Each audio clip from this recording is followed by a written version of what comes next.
ಸೂರ್ಯ ಮತ್ತು ಶನಿದೇವನ ನಡುವಿನ ಮುನಿಸು ಶಮನಗೊಳಿಸಿದ ಕಪ್ಪು ಎಳ್ಳಿನ ಪೌರಾಣಿಕ ಹಿನ್ನೆಲೆ. ಉತ್ತರಾಯಣದ ಆರಂಭದಲ್ಲಿ ಎಳ್ಳು ನೀರಿನ ಸ್ನಾನ ಮತ್ತು ಎಳ್ಳು ದಾನಕ್ಕೆ ಇದೆ ವಿಶೇಷ ಪುಣ್ಯದ ಫಲ. ಮಕರ ಸಂಕ್ರಾಂತಿ ಹಬ್ಬ ಬಂತು ಅಂದ್ರೆ ಸಾಕು, ಎಲ್ಲರ ಮನೆಯಲ್ಲೂ ಎಳ್ಳು ಬೆಲ್ಲದ ಘಮ ಶುರುವಾಗುತ್ತೆ. ಎಳ್ಳು ಬೆಲ್ಲ ತಿಂದು ಒಳ್ಳೆ ಮಾತಾಡಿ ಅಂತ ಪ್ರೀತಿಯಿಂದ ಹಂಚೋ ಈ ಸಂಪ್ರದಾಯ ಇವತ್ತಿನದಲ್ಲ. ಆದ್ರೆ ಈ ಹಬ್ಬದಲ್ಲಿ ಎಳ್ಳಿಗೆ ಯಾಕೆ ಅಷ್ಟು ಪ್ರಾಮುಖ್ಯತೆ? ಇದರ ಹಿಂದೆ ಸೂರ್ಯದೇವ ಮತ್ತು ಆತನ ಮಗ ಶನಿದೇವನ ನಡುವಿನ ಮುನಿಸಿನ ಕಥೆ ಇದೆ ಅನ್ನೋದು ನಿಮ್ಗೆ ಗೊತ್ತಾ? ಬರೀ ಪುರಾಣ ಮಾತ್ರವಲ್ಲ, ವಿಜ್ಞಾನ ಮತ್ತು ವಾಸ್ತುವಿನ ಪ್ರಕಾರವೂ ಎಳ್ಳು ಸಂಕ್ರಾಂತಿಯ ಹೀರೋ.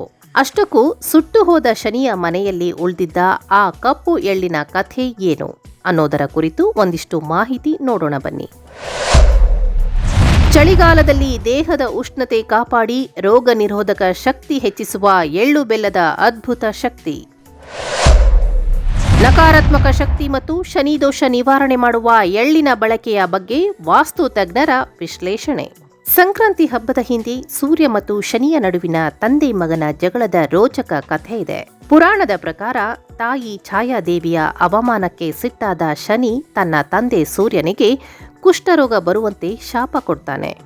ಇದಕ್ಕೆ ಪ್ರತಿಯಾಗಿ ಸೂರ್ಯದೇವ ಶನಿಯ ಮನೆಯನ್ನೇ ಸುಟ್ಟು ಹಾಕ್ತಾನೆ. ಆದರೆ ಶನಿಯ ಮನೆಗೆ ಸೂರ್ಯದೇವ ಬಂದಾಗ ಅಲ್ಲಿ ಕೇವಲ ಕಪ್ಪು ಎಳ್ಳು ಮಾತ್ರ ಉಳಿದಿರುತ್ತೆ. ಶನಿದೇವ ಅಪ್ಪನಿಗೆ ಅದೇ ಎಳ್ಳನ್ನ ಅರ್ಪಿಸಿ ಪ್ರಸನ್ನಗೊಳಿಸುತ್ತಾನೆ. ಹೀಗೆ ತಂದೆ ಮಗನ ಮುನಿಸು ಮರೆತು ಒಂದಾದ ನೆನಪಿಗೆ ಸಂಕ್ರಾಂತಿಯಂದು ಎಳ್ಳು ಹಂಚುವ ಸಂಪ್ರದಾಯ ಶುರುವಾಯಿತು ಅಂತ ಹೇಳಲಾಗುತ್ತೆ.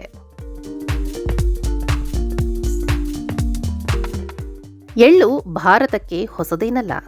ಸಿಂಧೂ ನಾಗರಿಕತೆಯ ಕಾಲದಲ್ಲೇ ಅಂದ್ರೆ ಸುಮಾರು 5,500 ವರ್ಷಗಳ ಹಿಂದೆಯೇ ಭಾರತದಲ್ಲಿ ಎಳ್ಳಿನ ಬಳಕೆ ಇತ್ತು. ಸಂಕ್ರಾಂತಿ ದಿನ ಎಳ್ಳು ನೀರಿನಿಂದ ಸ್ನಾನ ಮಾಡೋದು, ಗೋವಿಗೆ ಎಳ್ಳು ದಾನ ಮಾಡೋದು ಪುಣ್ಯದ ಕೆಲಸ ಅಂತ ನಂಬಲಾಗಿದೆ. ಇನ್ನು ಪುಟ್ಟ ಮಕ್ಕಳ ಮೇಲೆ ಎಳ್ಳು ಸುರಿಯೋದ್ರಿಂದ ಬಾಲಾರಿಷ್ಟ ಅಂದ್ರೆ ಕೆಟ್ಟ ದೃಷ್ಟಿ ದೂರವಾಗುತ್ತೆ ಅನ್ನೋ ನಂಬಿಕೆ ಇವತ್ತಿಗೂ ನಮ್ಮ ಹಳ್ಳಿಗಳಲ್ಲಿದೆ. ಎಳ್ಳೆಣ್ಣೆಯ ದೀಪ ಹಚ್ಚೋದ್ರಿಂದ ಆಯಸ್ಸು ಮತ್ತು ಆರೋಗ್ಯ ಹೆಚ್ಚುತ್ತೆ ಅನ್ನೋದು ಹಿರಿಯರ ಮಾತು. ವಾಸ್ತು ತಜ್ಞರ ಪ್ರಕಾರ ಕಪ್ಪು ಎಳ್ಳಿಗೆ ನಕಾರಾತ್ಮಕ ಶಕ್ತಿಯನ್ನ ಹೊಡೆದೋಡಿಸೋ ಶಕ್ತಿ ಇದೆ.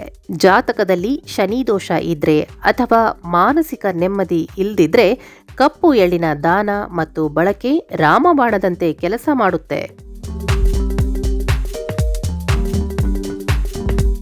ಎಳ್ಳನ್ನ ಬಳಸೋದ್ರಿಂದ ಪೂರ್ವಜರ ಶಾಪ ಮತ್ತು ಆರ್ಥಿಕ ಸಂಕಷ್ಟಗಳಿಂದ ಮುಕ್ತಿ ಸಿಗುತ್ತೆ ಅನ್ನೋ ನಂಬಿಕೆಯೂ ಇದೆ.